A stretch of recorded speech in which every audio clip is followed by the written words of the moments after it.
Hello fellas, Frankie Day here. Okay guys, this is video number 2 for my 1972 Great Lakes 2T1 trainer. U-control, radio control, U-control.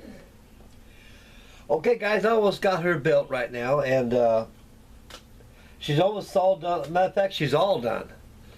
Except the exception of the painting of the black trim on the side of the fuselage, and the rigging, and the cowl. And the cowl would be next. And I got to install the control linkage to the stabilizer, so the belt crank inside the fuselage can take control of the stabilizers. So I should have this thing done probably by tomorrow, either tomorrow or Sunday for sure. And all that's left from my standpoint is just the painting, installation of the cowl, and some cosmetic details such as loopers and engines, which I got them all made already in advance. All I can do is attach them on there, and hook up the stabilizer, rigging, and she's ready to hunt for the clouds.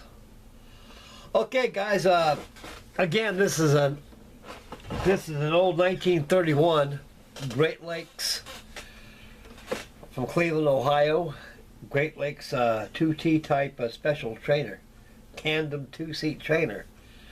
A lot of these planes were used back in the golden age of the 1930s as for barnstormer pilots, guys who need to be. After World War I, a lot of guys took heed into aviation. They bought a lot of old surplus Signal Corps aircraft like the JN-4 Jenny, Thomas More Scout, and a few others they had laying around. They people bought, a lot of pilots bought, but when the 1930s came in, a lot of the square fuselage designs kind of vanished into the haze. They start coming with more Malachoi fuselage, more rounder, like this Great Lakes trainer here. And the 1930s, they had some beautiful designs back in those days. You had a lot of pilots from World War I that actually designed these planes out of their own minds. And the Great Lakes Corporation was founded as early as 1918. And they were making a lot of biplanes. Of course, that's all there was back in those days, is biplanes. Even post-World War I, there were biplanes. The biplane went out pretty much during the beginning of the World War II, when more model aircraft were established and used. But this Great Lakes trainer here was used for civilian use only. It was like a sports plane. Guy could take his buddy up for a nice ride, or take his wife, girlfriend, mistress, whatever it could be. Gets on this flying circus, gets out there, gets people out there to $5 for a flight. And one of these is not bad. A lot of money back in those days, but you got to pay for the gas, buddy. And you got to pay for the wear and tear, and also the maintenance on these things. All aircraft require maintenance. So this aircraft was specifically used as either a sports plane, or it could be used as a tandem trainer. And the United States Navy liked the design of these of the Great Lakes, because they were really putting out some good machines. They put a lot more out than this 2T type trainer right here that's displayed next to me. And they got the T4M, the Martin T4M torpedo truck, which is the Martin torpedo bomber back in the 1920s, aboard the old carrier Saratoga, and aboard the USS Lexington. They had all these T4Ms, and they had OSN3s, OS1s, PL3s, and they had a lot of Great Lakes made. And Great Lakes had a very long, extensive contract with the United States Navy until the closing of the 1930s, is when they'll start, the biplanes start to fizzle out a little bit. And the model wing aircraft was in design and also being in production by the United States Army, such as P-36 pea shooter. That was one from 1935. That was one of the first model wing pursuit ships that the Army Air Corps had at the time. Very spiffy, strong, sporty, potent airplane she was. But you compare something like that in World War I, the Jets would laugh at you. You got to be kidding me. So that airplane was pretty much obsolete by before the beginning of World War II. And at the time, it was a beautiful design. It had two 30 caliber machine guns that pinned at the top of the cowling. It was about it. And it didn't have very much armament. The pea shooter was a fast, sporty airplane. It was a beautiful airplane. But it was obsolete for its time. It could not be used even battle. Like I said, the Japs come up against something like that, they say, you gotta be kidding me. I mean, something. This guy's no challenge. I can close my eyes and shoot this guy down. But that was the event of the golden age of aviation back in the 1930s. So right here is the Great Lakes 2T Type T Special trainer. And I got a little pilot back there that I got. And I put him in there. He's pretty happy. He's a happy dude. And so we'll take the camera and swing around and take a look at the Great Lakes. Alright guys, in the background next to it behind my soda pop right here, we'll close in with the camera a little bit with the Great Lakes trainer. It's a big airplane, guys. This is all electric motor in this thing. I got a big old brushless 250 in this thing. As a matter of fact, this came out of a buddy of mine bought a foamy job. EPA foamy. I want to tell you something. They're nice, but they putting guys like me out of business. Is because everybody is with technology involved, and the progress of the event of this hobby is putting builders like me obsolete. And it's hard for me to go to a hobby shop.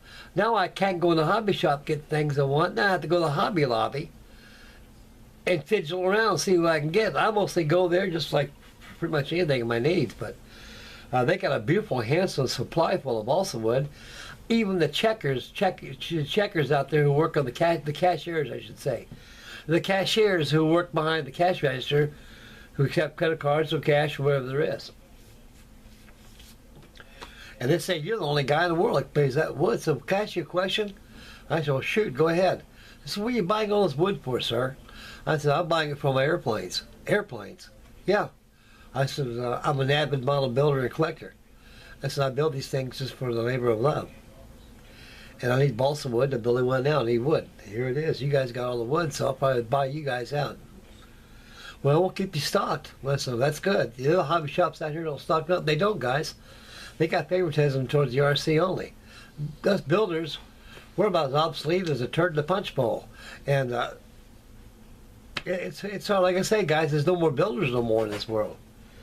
And I love to build. I don't get no enjoyment going down to a hobby shop and buying something that's all put together already.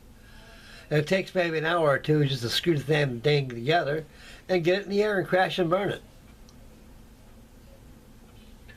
I don't know. All I can say is I'm old school. I'll build my hands. This thing's going to fly. I built it to fly. Just like that PT-17 Stearman I got down there below that little U-control that I posted 2 videos on. And that thing flew right at the building board. So this, I designed and built this thing to fly. It's going to fly. It's going to fly RC, throttle, and U-control, stabilizer.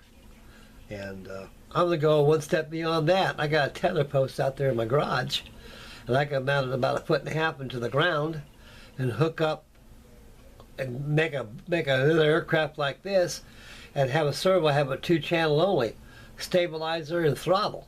Because the rudder is already to the right, so it'll fly out and circle away from you. They just going just fly around the tether. In a way, it's RC. It's RC on a 3-wheel bicycle. That's what you call it.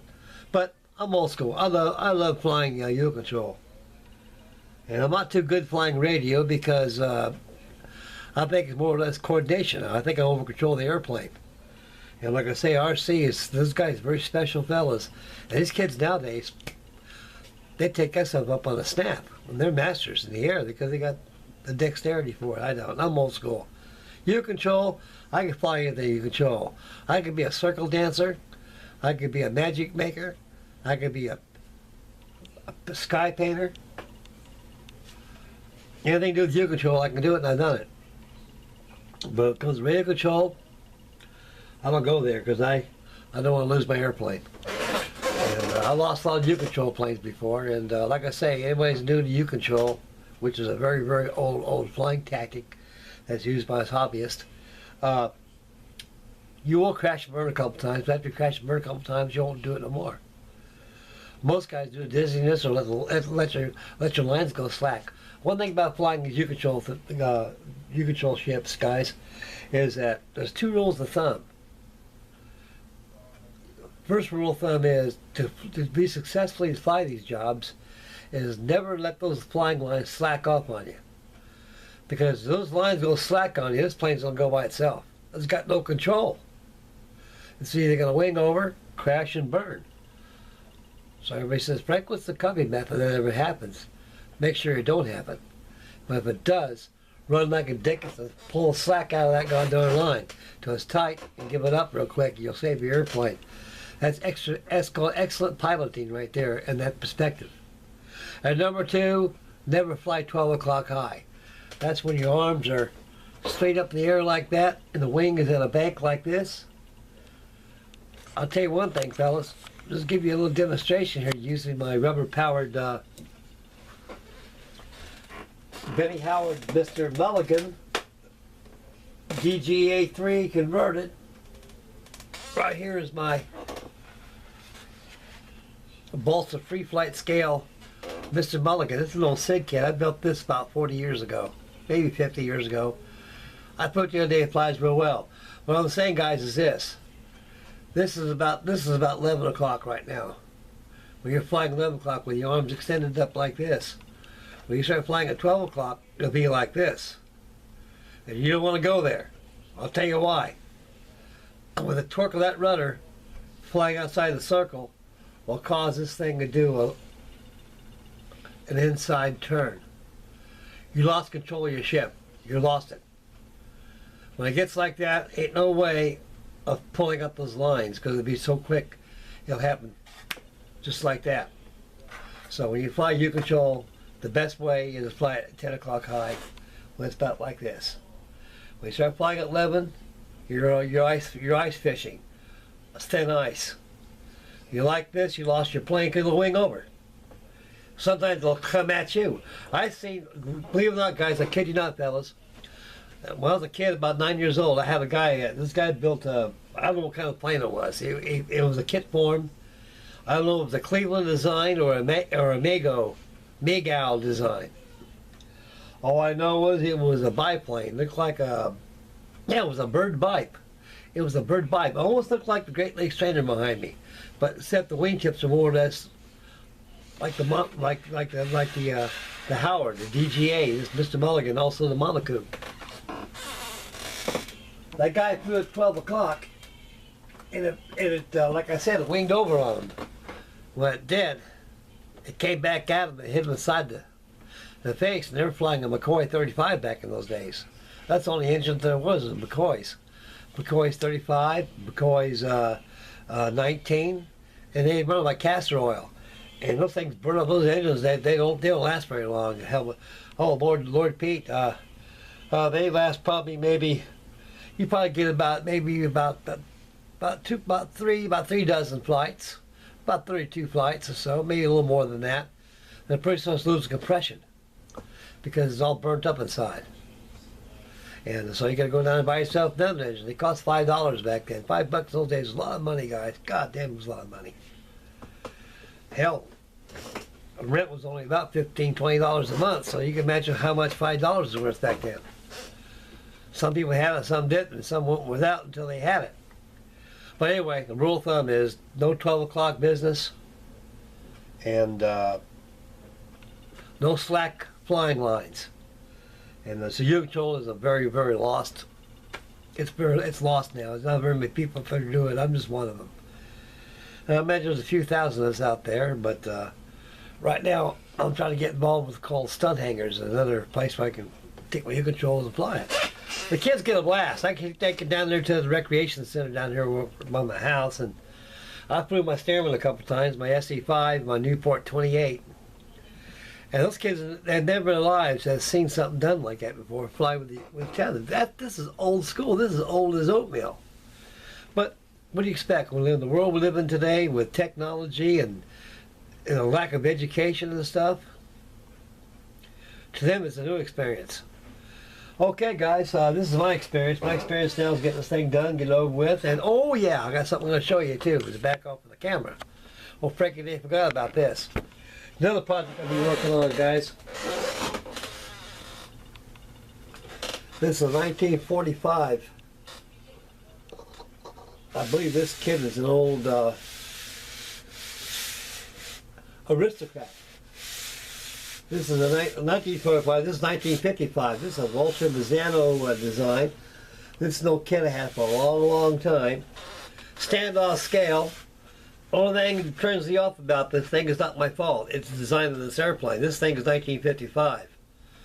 So, excuse me, guys. I didn't mean to say 45. I didn't say 55. Aristocrat. I think I paid about $5 for this kit back in that year. And I was now starting to build this thing. The landing gear, of course, you all know that the F3F, the F2F, and Gun and Go Flock has the landing gear that both sides of the fuse comes down. I represented the roundings here, but the way this undercarriage is done here, this is the kiss to it. It's spring action. It springs up and down. It's got some kind of a shock. But with a little doctoring up here and there, and learning how to, by using your oleo struts, I got a Cleveland plan. I can use that. If you doctor up the undercarriage, it'll look pretty presentable, but not really up to scale. So it's not my fault right there. It's too damn. It's, as you can see right there, it comes down too far. This should have been way up here, like it normally does, but they designed it right here. So what I can do is add the retracting strut down to here, and add your oleos on the side, and that'll do it right there. Well, it's a big airplane. It's got a 48-inch wingspan. It's big. I got the wings built already. I got to open up the fuselage and put the main sparks of the wings. Got a lot of work doing the thing. I'll be working on that thing off and on and get that thing done. And right now, guys, I'm getting the stuff up my plate done. So far, I'm doing a good job getting caught up with these things. We got winter coming up, so I'll probably be doing a lot of those model ships like the Denmark, finishing up the Liberty ship, and I gotta get the Norski Love going, and I gotta get the tyhe going too. I haven't touched plastic in a long, long while. As you guys can tell in my videos, I'm wood and airplanes. And right now, guys, this is beautiful weather out here. I take advantage of this weather because I can paint, I can sand, I can do all kinds of good things. And I want to catch up with these airplanes, and I want to fly it before I run out of time in my life. So I need to finish up what I got going on my plate, then I'll get started on the other things. So we got winter coming up, we got a lot of plastic planes coming up, I got chopper madness coming up, I got all kinds of junk coming up. This will be good stuff, and I know you guys like it as well as I do. Okay guys, I gotta get hot on the tyhe, so I'll probably start on the tyhe this week. I'll finish this up by tomorrow. Tomorrow this thing will be done. Ain't no excuse why it won't not be done by tomorrow. I should have this thing done, make a final reveal on that, and that's one dead soldier got gone. And I'll tinker around that F3F, and I'll probably get on that tyhe a little bit and start getting that going and get a few pictures posted on Facebook, and make a video too on the tyhe. And let Mr. Martin Lamont know that Frankie Day, one of the originators of this beautiful, beautiful build we got going on, for this tyhe build, that I'm still in the game, and just been occupied, and I keep everything in memory, guys, so I don't leave without. Okay, it's time for you to get out of here right now, fellas. I'd like to thank everybody for your wonderful, beautiful views and comments. I'm very deeply, truly sorry I haven't been commenting. I've been too busy, guys. I'm preparing. I'm going to go to work about an hour and a half from now. I've got to go out there and toil and row with the rest of the slaves. And come home and pop on this Great Lakes and make my maskings down and get this thing painted up. So, that's it for the Great Lakes. This is it for me. Make Mama happy. And God bless you guys, and be safe, happy modeling, enjoy this beautiful weather we have, and what's left this gorgeous summer. And we'll catch you on the final reveal on the Great Lakes, and other videos will follow. Okay guys, God bless you guys. Frankie Day signing off, and we'll catch you later, and make Mama happy. Make Mama happy. Alright guys, catch you later fellas.